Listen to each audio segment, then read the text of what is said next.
There's a fascinating pattern that emerges in the research when we're looking at acute and persistent concussion symptoms, or PCS. And that pattern is this: if you have any, concussion will expose your pre-existing issues. So, for example, if you're someone who struggles with anxiety, or you have a family history of anxiety before a concussion, anxiety is likely going to be a predominant symptom after a concussion. If you're someone who has headaches or migraine issues before a concussion, it is very likely that headache or migraine issues are going to be amplified after a concussion. If you have sleep issues, if you have X, Y, or Z issues before a concussion, you get the picture.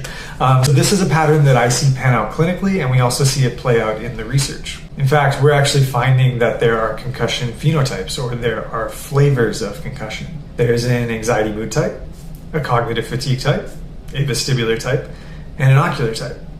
And you can tell from the types that it's obviously not a one-to-one concussion exposes pre-existing deficits.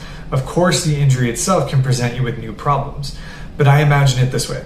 Imagine shaking up something that's dusty to see what's underneath the dust.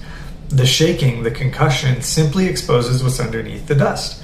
Headache issues, anxiety or depression issues, digestive issues, etc. Now, this analogy actually pans out in some animal research where we find that physically active mice recover from concussion faster than sedentary mice.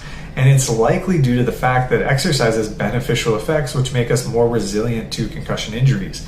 The pre-existing conditions affect the recovery.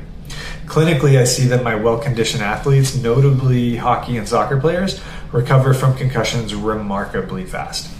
Individuals who tend to avoid processed foods and alcohol as a lifestyle choice tend to recover faster than those who don't.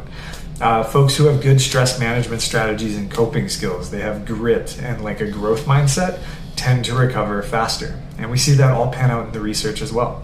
The big takeaway is that you, before a concussion, lay the conditions for how you recover after a concussion. And that's why my channel in 2023 is going to be providing more content around the nutrition and movement and mindset of general wellness and athletic performance this year.